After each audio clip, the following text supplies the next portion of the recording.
Bonjour à tous. J'aimerais partager quelques réflexions avec vous sur la notion d'accusation. Très souvent, nous nous accusons nous-mêmes à cause parfois de faiblesses que nous pouvons avoir en tant qu'enfants de Dieu. Et très souvent aussi, les autres peuvent être prompts à nous accuser, à pointer du doigt. Et ça, je crois que c'est une des ruses de l'ennemi afin de générer de la culpabilité, afin de créer en nous ce sentiment d'indignité qui ne nous emmène pas à la repentance, mais un sentiment d'indignité qui nous emmène à une forme de condamnation et même d'éloignement du Seigneur. On pourrait prendre un exemple simple de cela, la réaction de Judas, que l'on pourrait comparer à celle de Pierre. Judas avait trahi Jésus pour 30 pièces d'argent.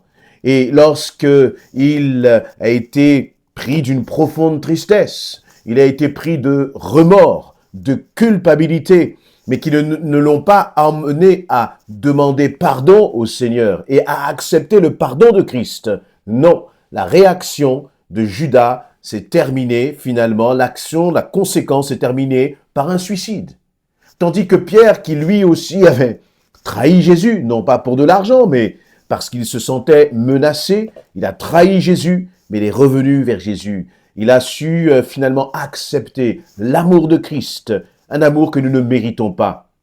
Et justement, je voudrais que nous puissions partager ce texte dans Luc chapitre 15. C'est un passage bien connu sur lequel j'ai partagé quelques pensées encore très récemment sur la parabole du Fils prodigue. Je ne vais pas relire toute la parabole, je vous laisse prendre le temps de le faire, mais que se passe-t-il? Un homme, un maître, a beaucoup d'argent, il a 2 fils, et son plus jeune fils, le cadet, décide de partir, de quitter la maison, mais pour cela, il demande à son père sa part d'héritage. Alors que l'héritage doit être donné, légué normalement à la mort du père, le fils veut son argent tout de suite.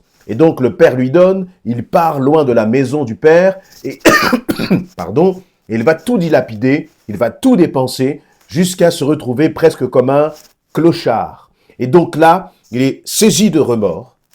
Et ce qui est intéressant, c'est que ces remords vont l'amener à revenir vers la maison de son père. Et je vais lire quelques versets à partir de là. Luc chapitre 15, verset 18, il nous est dit ceci, « Je vais me mettre en route ». Donc c'est le fils cadet qui parle et qui décide de revenir à la maison. « Je vais me mettre en route, j'irai trouver mon père et je lui dirai, « Mon père, j'ai péché contre Dieu et contre toi. Je ne mérite plus d'être considéré comme ton fils. Accepte-moi comme l'un de tes ouvriers. » Il se mit donc en route pour se rendre chez son père.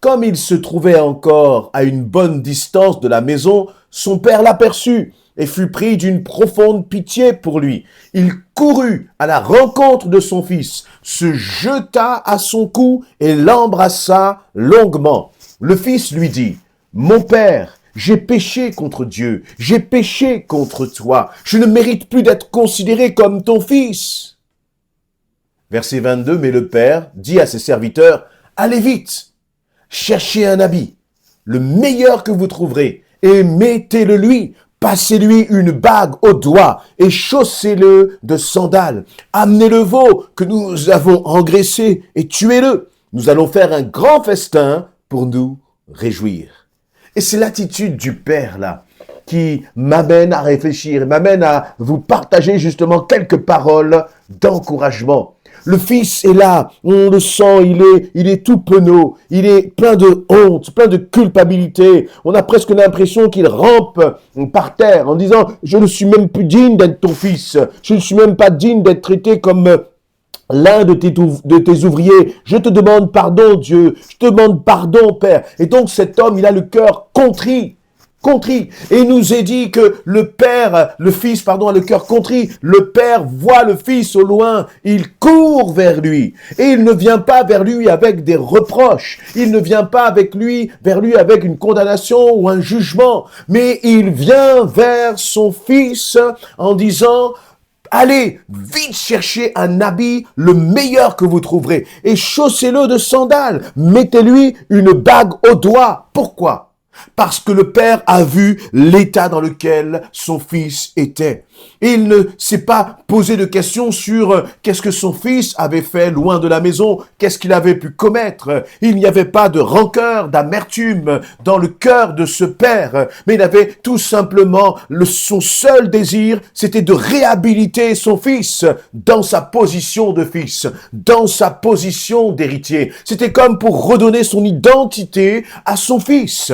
Et laissez-moi vous dire que c'est le désir de notre Seigneur, c'est le désir de Jésus-Christ à ton égard. Oui, tu es tombé, oui, tu as fauté, oui, tu t'es mal comporté, mais une fois que tu t'es repenti, une fois que tu as reconnu ta faute, eh bien lorsque tu regardes, tu tournes tes regards vers le Seigneur n'a pas sur toi un regard de condamnation et d'accusation comme pour faire peser encore sur toi la souffrance de ton péché. Non, le Père a sur toi un regard de réconciliation, un regard de restauration, un regard où il veut te remettre dans ta position d'héritier. Et il veut remettre sur toi une robe de bénédiction, une robe de sainteté. Peut-être que tu es tombé dans l'alcool, dans la pornographie, dans le mensonge, dans des crises de colère ou je ne sais quoi d'autre. Oui, c'est un fait. Et c'est un fait que cela a attristé le Saint-Esprit. Mais en même temps que cela a attristé le Saint-Esprit, ce qui réjouit le cœur du Père, c'est ta repentance, c'est ta demande de pardon.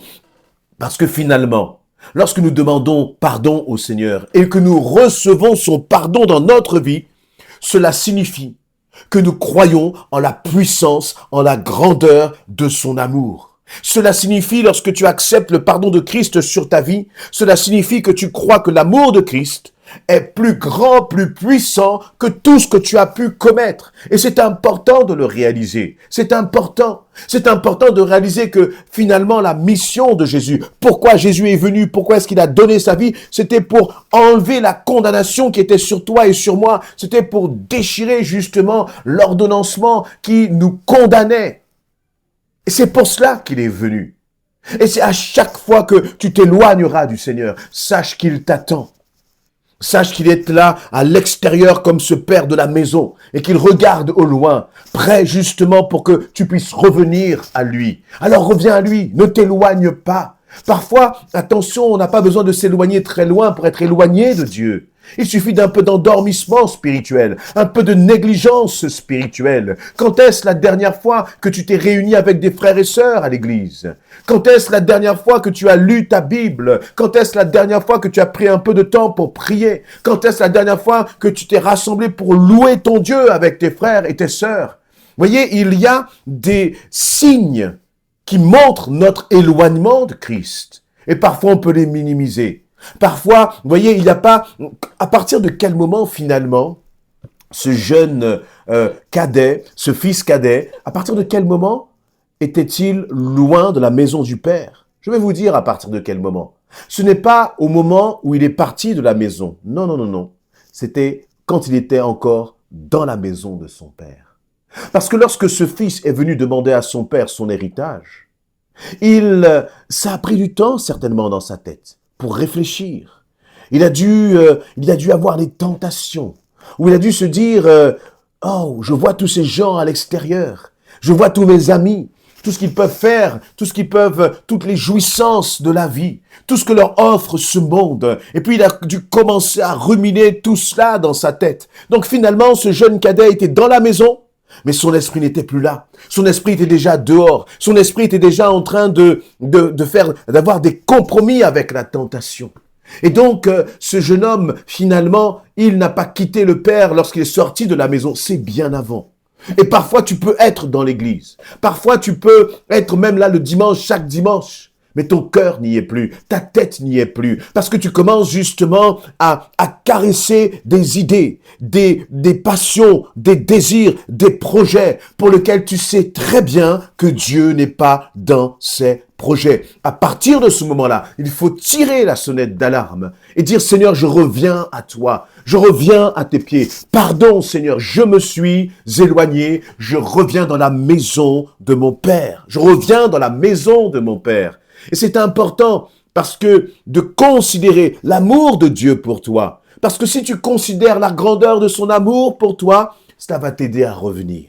Cela va t'aider à sortir de la culpabilité. Cela va t'aider à ne pas non plus te laisser accuser par les autres. Parfois même lorsque l'on revient dans l'église, cela peut se passer. On s'est éloigné, mais parfois même lorsque l'on revient, il y a certaines personnes qui vont continuer de vous pointer du doigt. Mais j'aime cette attitude, finalement, de ce père, qui va prendre, il va dire au serviteur, prenez la meilleure robe. Pour moi, c'est l'image du Seigneur qui va dire, qui va envoyer une armée d'anges pour t'encourager, pour te soutenir, pour t'aider dans ta réhabilitation. Tu vas être revêtu d'un vêtement nouveau. Et finalement, s'il y a une personne nouvelle qui vient là et qui regarde ce jeune dans la maison et qui ne connaît pas son passé, tout ce qu'elle verra, c'est un jeune homme qui est restauré, un jeune homme qui est à sa place, un jeune homme qui vit et agit et qui est, comment dire, qui reflète la dimension d'un héritier. Il avait la bague, il avait les sandales toutes neuves, une belle bague au doigt, un beau vêtement, des sandales toutes neuves. Donc, tout invité qui entrait dans cette maison et qui regardait ce fils, bien, ne pourrait pas soupçonner tout ce qui s'était passé.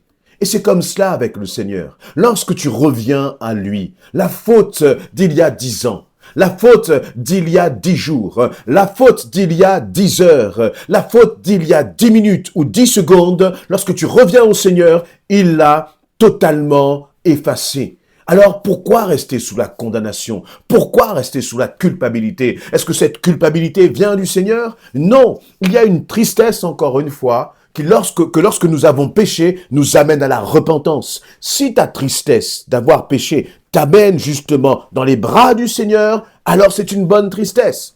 Mais si elle t'amène à rester éloigné de Dieu, alors c'est une tristesse qui vient de l'ennemi. Réveille-toi, mon ami, ressaisis-toi et reviens à Jésus-Christ. Reviens à Jésus-Christ.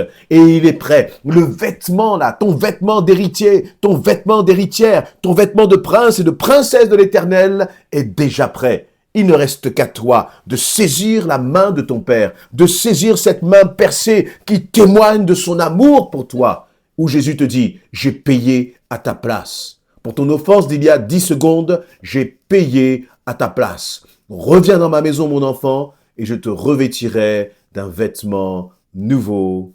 Amen.